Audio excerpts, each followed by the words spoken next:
Radio Shanghai.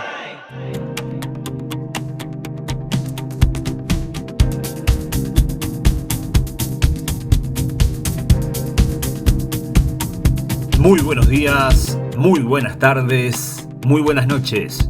Soy Pipo Biglione. Muy bienvenidos a Radio Shanghai. Este es el episodio 383 de la 7ª temporada. Hoy, Sola Gracia con Jonathan Ramos, junto con Néstor Díaz, en una tremenda exposición de las doctrinas de la gracia. Ahora también nos podés encontrar en YouTube, Telegram y TikTok. Podcast miembro de la Alianza Evangélica. Te invito a escuchar este episodio atentamente. Tocante al tema del debate, creo yo que sin duda alguna tú hiciste un gran trabajo en ese punto y obviamente presentaste toda obviamente una digresión interesante que el señor Urbina no pudo desarrollar del todo.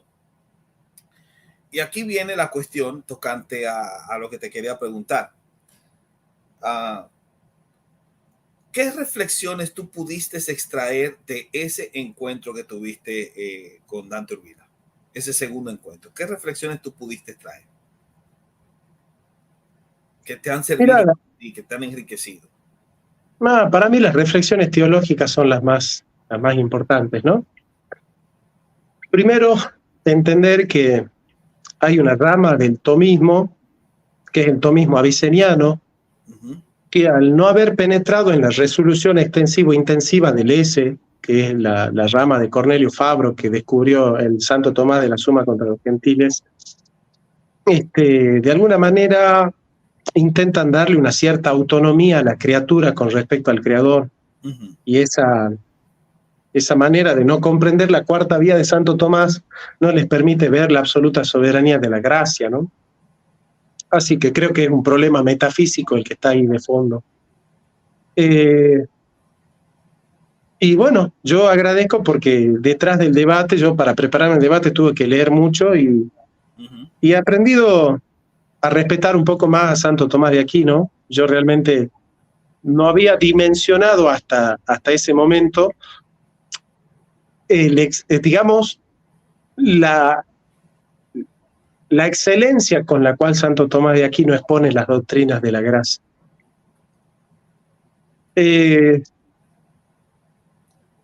Y a mí lo que me pasa es justamente eso, cuando yo hablo de las doctrinas de la gracia, me olvido que soy un filósofo y ya no las enseño, sino que las predico. Amo tanto a las doctrinas de la gracia que me absorben, ¿no? Entonces, yo en el debate estaba extasiado. Sí, se te notaba. Estaba extasiado porque estaba hablando y estaba predicando. Ya me había olvidado de Urbina, porque me parecía tan ridículo que lo que él decía, me parecía de tan poco nivel intelectual lo que estaba diciendo. Un hombre que no leyó bien la Suma Teológica, que no conoce la Reforma, que se leyó 2 frases de Calvino y cree que entendió la Reforma. Digamos, me decepcionó tanto el nivel, que no hace distinciones, que no hace la distinción entre ciencia de visión, ciencia de pura inteligencia, ciencia de aprobación, voluntad antecedente, voluntad consecuente, no hace la distinción entre el a priori y el a posteriori, no hace la distinción entre gracia suficiente y gracia eficaz, no hace la distinción entre voluntad salvífica universal y voluntad específica salvífica, no hace ninguna distinción, es como que no quiero compararlo con ningún otro apologista católico que podría haber estado debatiendo sin hacer esas distinciones. Sí. Pensé que las podía haber hecho. Y cuando vi que no las hizo, bueno, yo traté de, en mi exposición, dejar tan clara y evidente la verdad que caiga de maduro que él no estaba comprendiendo lo que es la gracia, ¿no? Y bueno, yo le doy gracias al Espíritu Santo que me permitió a mí poder ser, porque soy un indigno, que yo no soy digno de ser el que tiene en sus bocas las doctrinas de la gracia.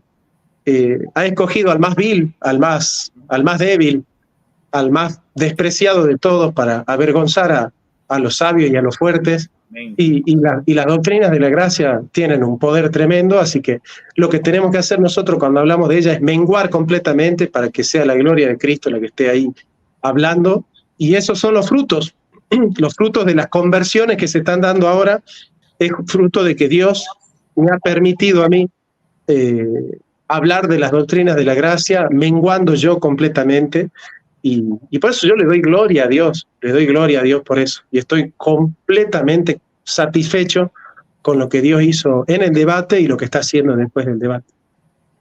Excelente, excelente. Dice Gerardo que definitivamente este no es el Jonathan de hace 2 meses, este Jonathan está lleno del Espíritu Santo. ¿Tú has sentido un cambio así espiritualmente hablando en tu crecimiento? ¿Te has sentido que has crecido espiritualmente más después del debate? Cuéntanos, háblanos de eso, que yo sé que a la gente le interesa mucho escucharlo. Mira, yo para debatir tuve que acercarme mucho a Dios. Porque yo le decía al Señor, defender tus doctrinas, pero sin vos no tiene sentido. Hablar de Cristo sin Cristo no tiene sentido. Hablar de la gracia sin la gracia no tiene sentido. Hablar de la salvación sin ser salvado no tiene sentido. Entonces, le pedí al Espíritu Santo que me acompañe, que me renueve, que me redima, que me purifique. Y curiosamente, porque todo es paradigmático en mi vida, he podido afirmarme en la fe evangélica a través de un católico que es Santo Tomás de Aquino. El Santo Tomás de Aquino me mostró, que te lo compartí una vez, yo tuve una clara revelación del Espíritu Santo en ese aspecto. Yo sé que esto van a recortar, para decir, ¿cómo puede ser que un cristiano tenga una revelación del Espíritu Santo? ¿No? Como si el Espíritu Santo no fuese una persona que está con nosotros, ¿no? Que la Iglesia Católica tiene las doctrinas de la gracia, pero que no vive por las doctrinas de la gracia. Sí, algo así, algo así como la iglesia de Jacob y la iglesia de Saúl. Sí. A Jacob ¿sí? Me estaba aborrecido porque la iglesia de Saúl nació primero, pero sí. no tiene la promesa, porque la promesa la recibe el segundo, el que nació después. Esto hay que predicarlo. Esto hay que predicarlo.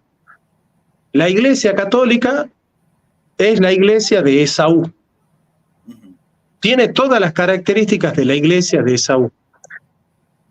Nació primero en la carne. ¿Quién nació primero, Esaú o Jacob? Esaú. Y Esaú creía que era digno de la primogenitura porque dije, yo soy anterior. Ajá. Yo nací primero. La Iglesia Católica se jacta en la carne de haber nacido primero. Pero no es qué iglesia nació primero, sino cuál es la iglesia de la promesa. La iglesia de Esaú, perdón. ¿Quién se jacta de ser la de la carne, la que tiene más poder, la que tiene más dinero? ¿No? La iglesia de Esaú. La iglesia de Esaú se jacta de la carne, se gloría en la carne, se gloría en la pompa, se gloría en el poder político, se gloría en las muertes, se gloría en la Inquisición, se gloría en ser más antigua, se gloría en tener más obras, se gloría en tener más santos, se gloría a sí mismo, porque es la más poderosa. Entonces, nosotros afirmamos rotundamente y decimos, la Iglesia Católica es la más antigua, sí. Es la más poderosa en la carne, sí. Es la que tiene más sabios, sí. Es la que tiene más obras, sí. Es la que tiene más, es la más grande, la más linda, la más pomposa, la más antigua, sí. Nosotros decimos sí. Esaú es más grande. Por eso se dice en la Biblia, el mayor servirá al menor. ¿Quién era el mayor? Esaú. Entonces, nosotros decimos, sí, la Iglesia Católica es la mayor. Es la mayor. Pero el mayor servirá al menor. Y nosotros nos gloriamos de no ser nada. Nos gloriamos de no tener nada. Porque somos la iglesia de Esaú. Somos la iglesia de la promesa. Entonces, nosotros no tenemos la pompa, no tenemos las peregrinaciones, no tenemos las reliquias, no tenemos ese dinero, no tenemos ese papa, no tenemos esa historia, no tenemos esos libros. Nuestros sabios no hablan 6 idiomas como ustedes. No tenemos nada de eso. Pero justamente por eso nos gloriamos en no tener nada más que Cristo. Nada más. No tenemos nada más que Cristo. Santo Dios. Lo que tenemos es la gracia. Y nada más. Eso somos. No tenemos nada más. Nosotros los evangélicos no tenemos de qué gloriarnos. No tenemos de qué gloriarnos, nada más que de Cristo. No tenemos nada más que Cristo, nada más que Cristo. Por eso nosotros somos la iglesia de Jacob, somos la iglesia de la promesa, porque no tenemos en la carne de qué gloriarnos. No tenemos de qué gloriarnos, nada más que de la gracia y de Cristo. Aleluya. No, la gente está muy, muy emocionada, muy impactada con esta reflexión que has estado haciendo. Hay otros que no, obviamente, pero sí hay mucha gente que está muy impactada, muy emocionada por esta interesante presentación que estás haciendo. Esto es buenísimo, buenísimo. Mira, una pregunta que te quiero hacer, que también muchas veces es común. Hay personas que pensarían que tú estuviste debatiendo una postura católica romana, pero ¿hasta qué punto tu presentación es neta, única y exclusivamente católica romana? ¿O no podría decirse que está endilgada junto con todo el pensamiento de lo que la Reforma entiende por la predestinación? Lo que pasa es que el católico piensa que si Dios selecciona a unos y a otros no, ese Dios es injusto, es horroroso, maquiavélico. Uh-huh. Y piensa el católico que la postura católica es que Dios le da a todos la misma gracia, a todos la misma oportunidad, y que quiere que todos se salven de la misma manera. Entonces, como el católico cree que Dios es eso, yo les mostré que Santo Tomás de Aquino cree que Dios selecciona, que Dios escoge, soberana e incondicionalmente.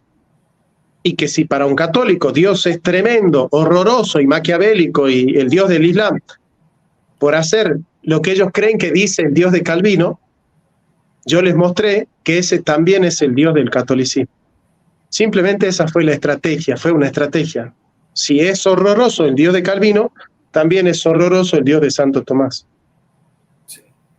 Y otra pregunta que te quiero hacer. Ya después que terminó el debate, yo no sé si tú sabías, pero Dante estuvo llamando a muchos de los de sus amigos, especialmente los que crean contenido, que ya habían dado una opinión sobre lo que había pasado de forma indiscutible. Tú habías ganado el debate y ya lo habían notificado. De hecho, aquí pusimos una vez un video, recopilación de lo que ellos habían dicho. Pero Dante los llamó y les pidió que lo diesen por ganador por amor a las almas. Entonces, ellos lo que hicieron fue muchos de ellos retractarse. Otros, por lo menos, fueron más coherentes y no hicieron eso y decidieron mantener su postura original.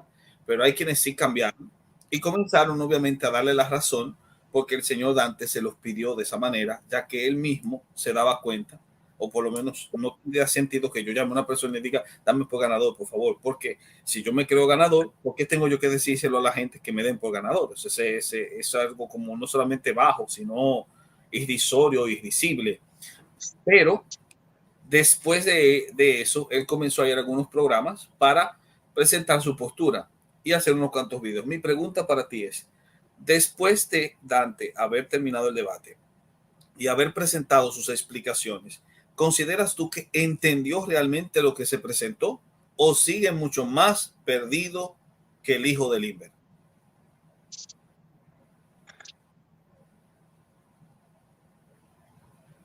Para que lo vea este video, ¿no? Pero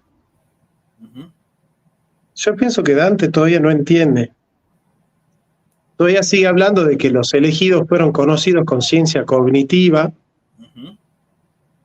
Y el otro día cometió un error lógico que quien tiene formación filosófica no puede cometer nunca, salvo que esté muy afectado emocionalmente. Una persona le preguntó y le dijo, el don de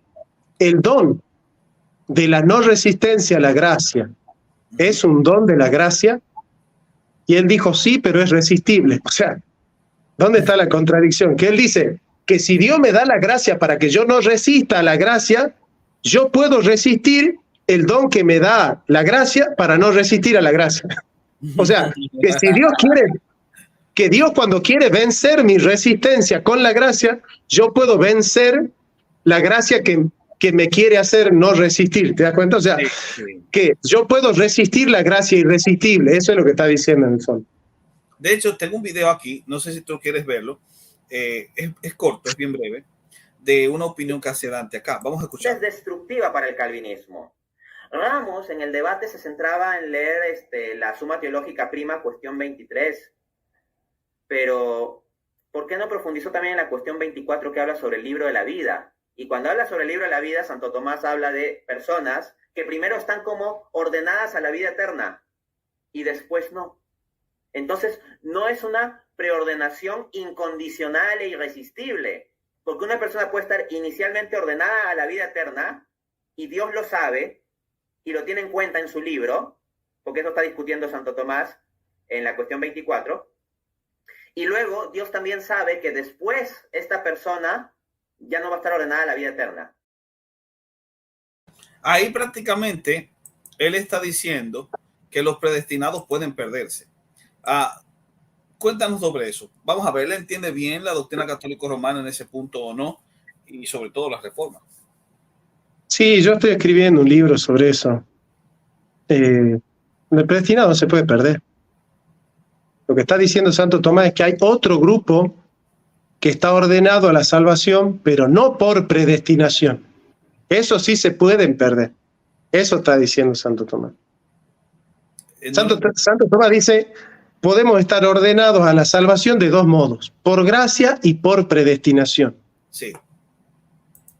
Ahora, el que fue ordenado a la salvación por predestinación, ese no se puede perder, porque eso implicaría que el plan de Dios puede fracasar, y nosotros no adoramos a un Dios fracasado. Mira qué buen punto, buen punto. Entonces, en ese sentido, esta apelación que hace Dante es simplemente una evidencia de que no entendió a Tomás de Aquino, y la otra cosa es cómo calificarla. Es decir, se puede decir que es una afirmación semipelagiana o molinista. Claro, o sea, esa postura siempre en algún momento que no sos reformado, vas a tener que afirmar que hay algo que no viene de la gracia. Sí. Si todo viene de la gracia, entonces es por predestinación. Si yo me arrepiento por gracia, es porque fue predestinado. Si yo persevero por gracia, es porque fue predestinado. La predestinación es la preparación de la gracia. Entonces, si yo digo, no, está bien, Dios me da la gracia, pero esto lo tengo que hacer yo. Yo tengo que querer. Es semipelagiano. Yo tengo que perseverar. Eso es semipelagiano. Yo tengo que poner mi parte. Eso es semipelagiano. Pensar que Dios hace el 99% y que yo hago el 1%, eso es semipelagiano. Ese 1% es semipelagiano. O sea, la famosa frase semipelagiana que dicen, el que hace lo que está de su parte, Dios no le niega la gracia. Eso es semipelagiano. Okay. ¿Por qué? Porque este 1% lo pongo yo. Entonces, ¿qué dice Santo Tomás? El 100% de lo que pasa en el predestinado, ese 100% es don de la gracia. El 100%. Un saludo para Hugo Ariza, que ahí me escribió, que nos está viendo. Querido Hugo, siempre es un placer estar contigo, hermano. Sí, es semipelagiano decir, no, yo acepto que Dios me da el inicio de la fe, pero luego yo tengo que perseverar. Eso es semipelagiano.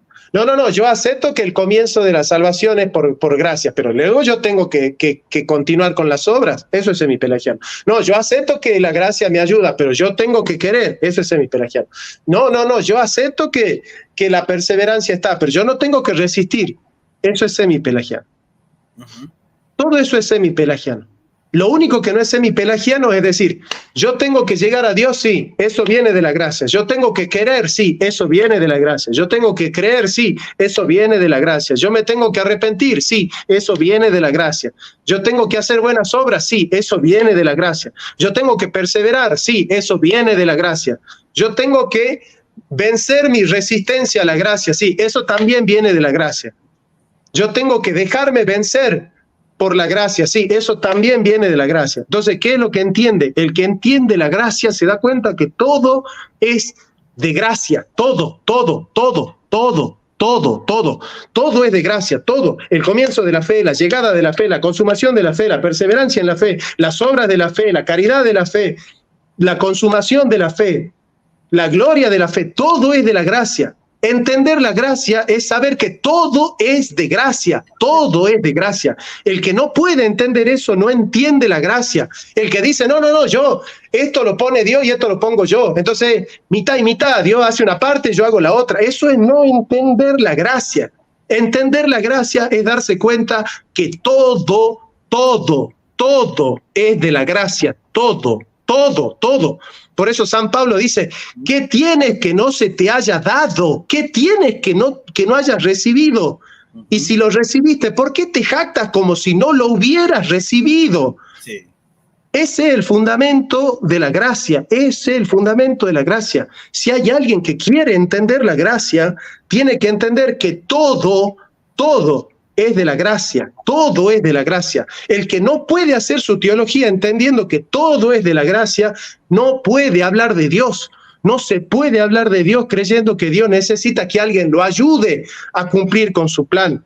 Nosotros somos colaboradores en el seno de la gracia, no por fuera de la gracia. Nosotros ponemos por obra lo que Él ya ha decretado. Nosotros no decretamos nada, nosotros no podemos cambiar su propósito. Nosotros solo vamos a cumplir su propósito, pero no lo podemos modificar ni lo podemos frustrar, porque la palabra de Dios no ha fracasado, porque no todos los que descienden de Israel son israelitas, ni todos por ser descendientes de la carne de Abraham son todos hijos de Abraham, sino en Isaac te será llamada descendencia, esto es.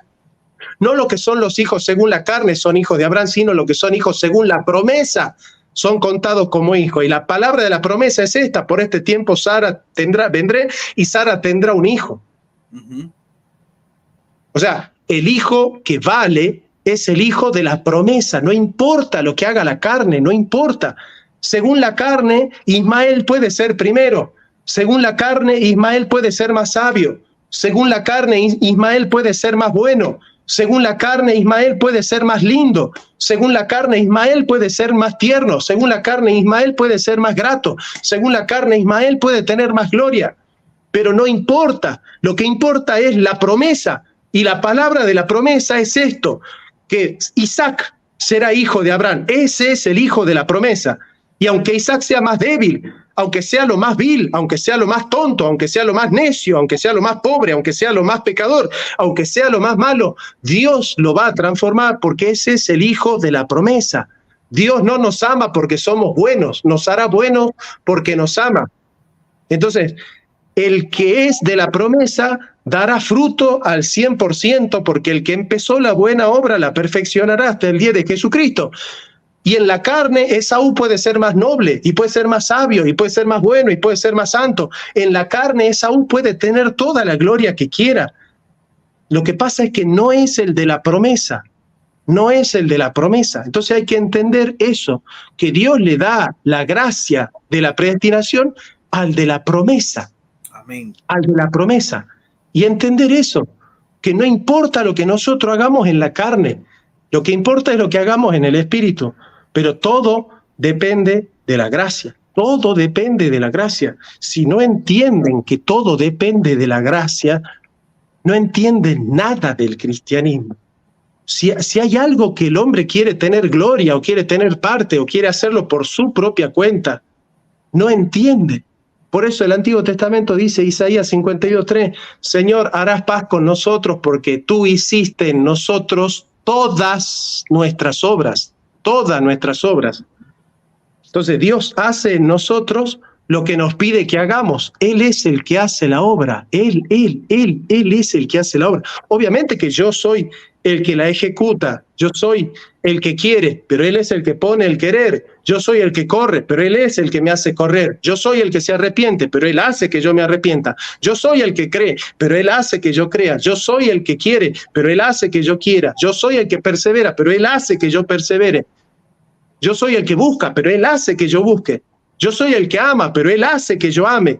¿Se entiende? Esa es la doctrina de Cristo, esa es la doctrina de la gracia. Yo hago lo que Él hace que yo haga. Señor, dame lo que pides y pide lo que quieras. Señor, haz en mí lo que tú me pides que haga, porque yo no puedo. Separado de Cristo nada podemos hacer. Esta es la obra del Padre, que creáis en Jesucristo, en quien Él ha enviado. Esa es una obra de Dios. Todo es una obra de Dios. Yo soy el que pone por obra pero es Dios el que da tanto el querer como el hacer. Él es el que perfecciona, y el que empezó la buena obra, Él mismo la perfeccionará hasta el día de Jesucristo. Hay que entender eso. Hay que entender eso. Si vos no entendés eso, no se te abrió el evangelio de punta a punta. No se te abrió. Se te tiene que abrir el evangelio de punta a punta. Y para eso tenés que entender que todo, absolutamente todo viene de la gracia. Excelente, excelente. Dice Prime Time, odio escuchar a Ramos porque me hace querer abandonar el arminianismo. Eso en broma que lo dice, ¿sabes? Pero sí, tremendo lo que has dicho. Entonces, aquí viene ya mi última pregunta. Y luego voy a dejar una pregunta del público que vi ahí, que destaqué. Después de ese debate, y obviamente después de las opiniones que Dante ha hecho otras opiniones. Por ejemplo, en una le escuché que estuvo afirmando que el hombre condiciona la elección de Dios. Y en otra, supuestamente destrozando el hipercalvinismo, terminó destrozándose a sí mismo. Pero después de él han habido otros análisis, o al mismo tiempo también se han dado análisis. Estuve escuchando el de Michele, creo que ayer o antes de ayer Hugo estuvo haciendo un análisis también. O sea, han habido análisis en todas partes sobre el tema. Creo que Plasencia los ha hecho. Si tú, no sé si has tenido la oportunidad, me imagino que no, de ver todos los análisis, pero de los análisis que has visto, ¿tú crees que han habido algunos que han hecho un buen trabajo o realmente ninguno de ellos ha entendido nada? De los hermanos católicos de las redes, ninguno entendió nada. Ok. Ninguno entendió nada. Ninguno, porque están presos de la carne, entonces quieren darle la gloria al hombre. Entonces ellos dicen, no, ellos se van a aferrar al 1% que ellos creen que nos toca, ese 1%, que dice, no, Dios te da el 99%, pero tú tienes que poner el 1%, y si tú no pones el 1%, Dios no te da el 99%. Sí. Entonces, Dios hace casi todo, tú no haces casi nada, pero Dios no hará su casi todo si no, tú no haces tu casi nada. Me pareciste ese sacerdote que murió, el que decía... Lori. Sí. Lori. Eso es semipelagianismo, eso es semipelagianismo. No te aferres al 1% que vos crees que te toca, no te aferres a ese 1%. No existe ese 1%. No existe ese 1%, no existe. No tenés nada de qué gloriarte, no tenés nada de qué gloriarte.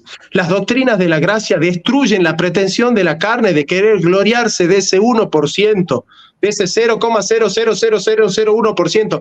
No tenés nada de qué gloriarte, nada. Si creíste es porque te fue dado, si te arrepentiste es porque se te fue concedido, si perseveraste es porque se te fue concedido, si quisiste es porque se te fue dado que quieras, si corriste es porque se te fue dado que corras, si hablaste es porque se te fue dado que hables, si oraste es porque se te fue dado que ores, si creciste en la fe fue porque se te fue dado que crezcas en la fe. El centro de la vida cristiana es que todo depende de Dios, todo.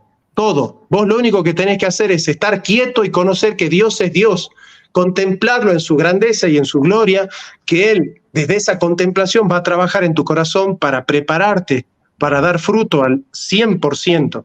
Pero para eso vos tenés que ser consciente de que nada podés hacer, nada. No podés, frente a Dios, no podés hacer nada por vos mismo.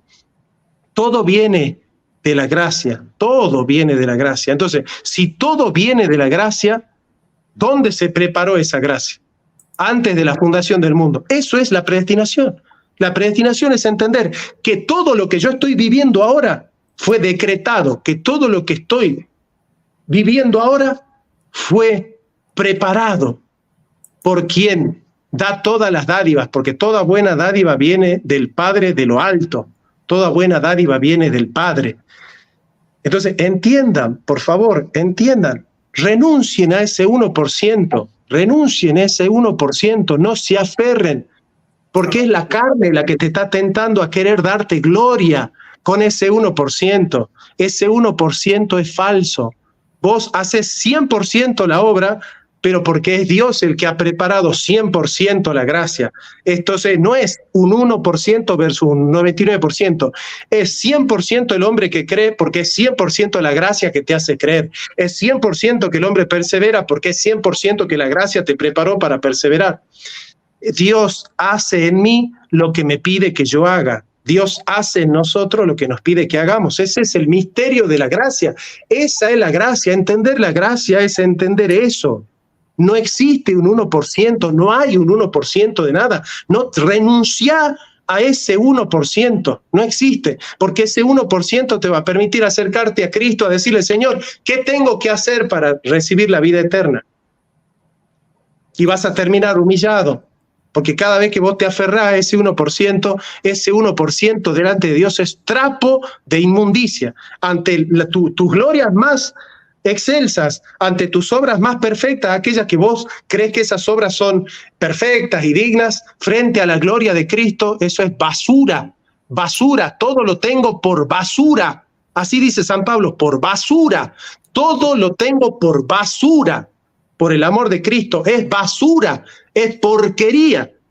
Todas tus obras son una porquería al lado de la gracia de Dios. Por eso vos solo te aferrás a la gracia y es esa gracia la que produce las obras de la santidad. Por eso obrás como si todo dependiera de Dios y obrás como si todo dependiese de vos mismo. Porque sos vos el que obra, pero es Dios el que hace que obres. Ese es el centro del Evangelio. Tenés que entender el centro del Evangelio. Si no entendés el centro del Evangelio, no sabés quién es Dios y te vas a acercar a Dios preguntándole a Dios qué tengo que hacer. ¿Cómo te vas a acercar a Dios preguntándole qué tengo que hacer? Vos no le podés preguntar a Dios qué tengo que hacer, porque no podés hacer nada. Por eso los apóstoles, cuando este joven rico se acerca y le pregunta, Señor, ¿qué tengo que hacer para recibir la vida eterna? ¿Por qué me llamas bueno? ¿Acaso hay alguno bueno? Solo Dios es bueno. Y si te acercas a Dios preguntándole qué tengo que hacer, Dios te va a poner la ley. Te va a poner la ley porque vos le estás preguntando a Dios, Señor, ¿qué tengo que hacer? Vos no te podés acercar a Dios diciéndole qué tengo que hacer. Vos te tenés que acercar a Dios diciendo, Señor, perdona mis pecados. Perdona mis pecados porque mis obras, Señor, son trapos de inmundicia frente a la gloria de Cristo. Yo no me puedo acercar a Dios preguntándole qué tengo que hacer, porque yo no puedo hacer nada. Si Dios es el Dios de la misericordia, yo no puedo hacer nada. Nada, no puedo hacer nada. Mis obras son trapos de inmundicia, son basura delante de la gloria de Cristo. No me puedo acercar preguntándole qué tengo que hacer. Una persona que conoce a Dios no se acerca a Dios diciéndole qué tengo que hacer. Una persona que conoce a Dios se acerca a Dios diciendo, Señor, sé propicio a mí que soy pecador. Sé propicio a mí que soy pecador.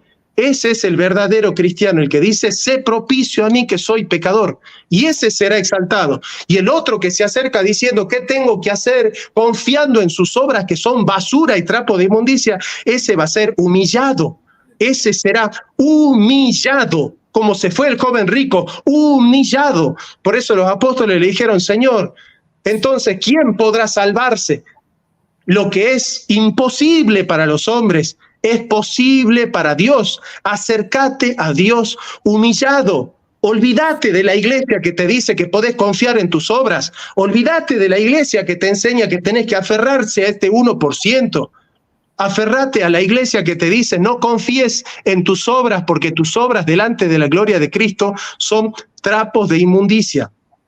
Nosotros los cristianos hacemos obras movidos por la gracia, pero nosotros no confiamos en las obras de la gracia, confiamos en la gracia de las obras. Esa es la gran diferencia. Nosotros no confiamos en las obras de la gracia, confiamos en la gracia de las obras. No confiamos en las obras que nosotros hacemos, sino en las obras que Dios hace en nosotros. Pero por puesto los ojos en Cristo, que es autor y consumador de la fe. Siempre puesto los ojos en Cristo. En Cristo, yo no puedo mirarme a mí, por eso Lutero dice, Señor, si yo me miro a mí desespero, pero si te miro a ti tengo esperanzas. Entonces yo no me puedo mirar a mí, si yo me miro a mí veo el infierno, porque yo veo mis obras, soy consciente de mi pecado, veo mis obras y sé que el destino que me toca si yo juzgo mis obras es el infierno, porque el que quiere cumplir toda la ley pero la ofende en un solo punto, se hace culpable de haber violado toda la ley por completo. Santiago 2:10. Entonces yo tengo que obrar, pero no puedo confiar en mis obras. Tengo que arrepentirme, pero no puedo confiar en mi arrepentimiento. Tengo que creer, pero no puedo confiar en mi fe. Entonces, ¿en quién tengo que confiar? En Cristo. Cristo es el que hace que yo me arrepienta, Cristo hace el que yo crea, Cristo hace que yo obre, Cristo hace que yo me arrepienta. Es Cristo, solo Cristo, solo Cristo. Entonces, pensar solo en Cristo, amar solo a Cristo, mirar solo a Cristo. Por eso es, puesto los ojos en Cristo, autor y consumador de la fe. Perdón. Santo. Óyeme, esto aquí se encendió. Si yo le agrego algo, lo daño. Por lo tanto, quiero que tú des unas palabras finales a la gente. De hecho, tenía unas preguntas que ya presentaste un video, pero no lo voy a hacer. No lo voy a hacer. Creo que ahora mismo en tierra sagrada y me acabo de quitar los zapatos. Así que, sin duda alguna, esto que has dicho es verdaderamente concreto, correcto. Me gustaría que tú le des unas palabras a la gente, unas palabras de reflexión final. Y me gustaría hacer una oración, amado. Creo que este es el momento para hacer una muy buena oración con todo nuestro público. Somos más de 500 personas conectadas acá y esto está buenísimo. Confíen solo en Cristo. Nadie más es digno de toda nuestra fe, de todo nuestro amor y de toda nuestra confianza. Confíen solo en Jesucristo, en nadie más que en Jesucristo. Maldito el hombre que confía en el hombre. Y vos también sos un hombre. Maldito el hombre que confía en sí mismo. Eso también está diciendo la palabra. No confíes en tus obras, no confíes en nada más que en Cristo. Aferrate a Cristo. Por eso podés orar como Lutero y decir, Señor, tú eres mi gracia. Yo soy tu pecado. Y si el demonio te pregunta, ¿o qué tú puedes poner en la salvación? Los pecados. Cuando vos pones algo en la salvación, solo pones los pecados, no podés poner nada bueno, porque lo único bueno que hay en nosotros es la vida de Cristo en nosotros, porque de nuestro corazón solo salen envidias, pecados, blasfemias, mentiras, asesinatos. De nuestro corazón sale el mal, porque nosotros somos malos. Por eso el Señor dice, si ustedes que son malos pueden darle cosas buenas a sus hijos, ¿cuánto más vuestro Padre que está en los cielos les dará cosas buenas a sus hijos? Entonces, nosotros somos malos. Y cualquiera que se conoce bien en su corazón no puede gloriarse en su corazón. Cualquiera que conoce bien su corazón se da cuenta que en el fondo de su corazón hay maldad. Por eso una persona que se conoce frente a la gloria de Cristo solo puede decir, maldito de mí, ¿quién podrá librarme de este cuerpo de muerte? Una persona que se conoce bien no puede afirmarse en su carne, no puede afirmarse en sus obras. El único terreno que tenemos para afirmarnos es la gloria de Cristo, la gloria de Cristo. Olvídate que Pedro, que la piedra, que la Virgen, que los santos, que la tradición, que la Eucaristía, que la copa, olvídate de todo eso, porque todo eso es basura sin la gloria de Cristo. Si la gloria de Cristo no resplandece en tu vida, vos podés comer 20 hostias por día, no va a pasar nada, porque lo que tiene que renovar tu espíritu es el Espíritu Santo, la gloria de Cristo viviendo en tu vida. Vos podés leerte 40.000 encíclicas por día, podés comer 60 hostias por día, podés peregrinar 40 veces por día, podés besar 60 yesos por día si querés, pero es el resplandor de la gloria de Cristo la única que te va a dar una esperanza para la vida eterna. Nada más que eso, nada más. No tenés nada más que eso. Y todo lo demás va a tener sentido si te aferrás a la gloria de Cristo. Nada más que eso, nada más. Si vos no te aferrás a la gloria de Cristo, no tiene sentido ni el santo, ni el yeso, ni la Virgen, ni la procesión, ni la reliquia, ni el Papa, ni la tradición. No tiene sentido nada si la gloria de Cristo no está en tu corazón y si no deseas ver la gloria de Cristo por encima de cualquier cosa. No te glories en el Papa. No te glories en la tradición, no te glories en tu iglesia, no te glories en las obras, no te glories en la carne. Gloriate en Cristo. Gloriate solo en Cristo y nada más que en Cristo. Y cuando te glories solo en Cristo, va a tener sentido todo lo demás que hay en tu vida. Pero si todo lo demás no tiene por base la gloria de Cristo, todo eso es basura, todo eso es trapo de inmundicia. Wow. Mira, mucha gente está muy impactada, muy conmocionada. Hay gente que me ha confesado ahí en el chat que ha estado llorando, que están bajo las lágrimas. Realmente creo que Dios hizo una buena obra acá. Y quiero orar, quiero aprovechar para que oremos. Hemos llegado al final, hermanos, todos los que nos están viendo, hermanos, hermanas, hemos llegado al final, pero sin duda alguna creo yo que debemos hacer una oración. Me gustaría, si tú me la permites, dirigirla, querido Johnny. Sí, vamos a hacerlo. Amante Dios, gracias, Señor. Gracias, Dios mío, porque tú nos sorprendes siempre. Tú eres el único que sabes cómo se dirigen las cosas y tú eres el verdadero Dios. Gracias, Dios mío, por permitir que esta reunión se diese. Gracias, Señor, por las palabras de mi querido hermano Jonathan.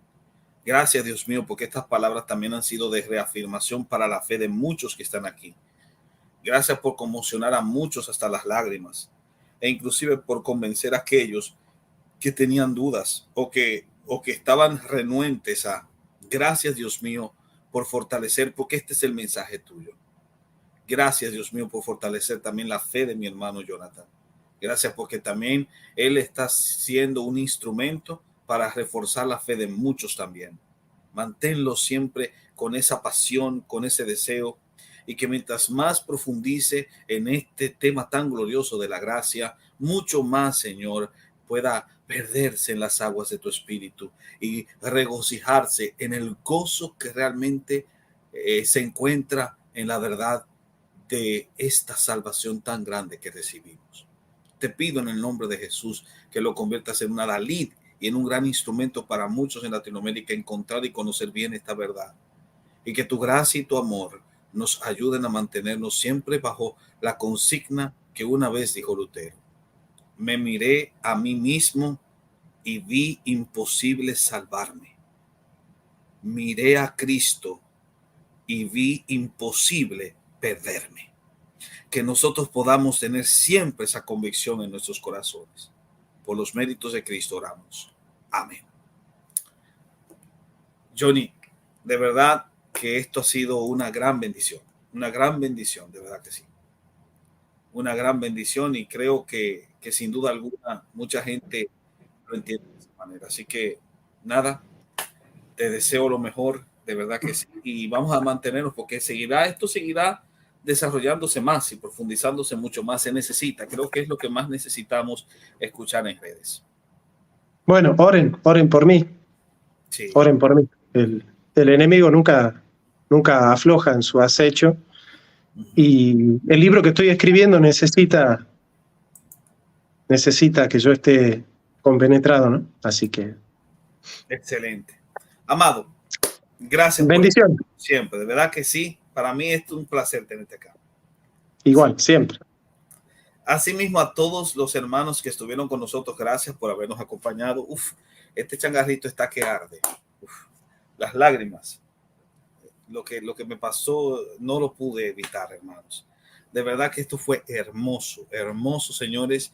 Ya saben, compartan todo esto porque lo que ha pasado acá es hermosísimo, hermosísimo. Sé que ustedes también han sido bendecidos. Muchos, obviamente, siempre buscarán la quinta pata al gato, pero nosotros hemos sido bendecidos, lo que hemos aprovechado y entendido es. Y antes de concluir, solamente les quiero decir una sola cosa. Recuérdense del valor, el valor de siempre apoyar a un hermano cuando se encuentra en una crisis. Porque usted no sabe lo que Dios va a hacer con ese hermano cuando lo levanta de la crisis. Por eso, que Dios nos permita ser más habilitados para apoyar a un hermano antes que maltratarlo y destruirlo. Recuérdense siempre de eso. El consejo del tío de los nestoritos. Que siempre tengamos nuestras manos para levantar antes de destruir. Porque no sabemos cómo Dios puede utilizar a ese hermano para bendición de muchos. Que Dios nos ayude a tener eso siempre en mente. Para lo demás, lo único que les puedo asegurar y lo único que les puedo decir es que no le teman al indio, que lo que mata es la flecha. Así concluimos el programa de hoy. Recordá que podés seguirnos en Facebook e Instagram, dejanos tus comentarios y si te gusta, compartilo. Te invitamos, Dios mediante, a escuchar nuestro próximo episodio. Que Dios te bendiga.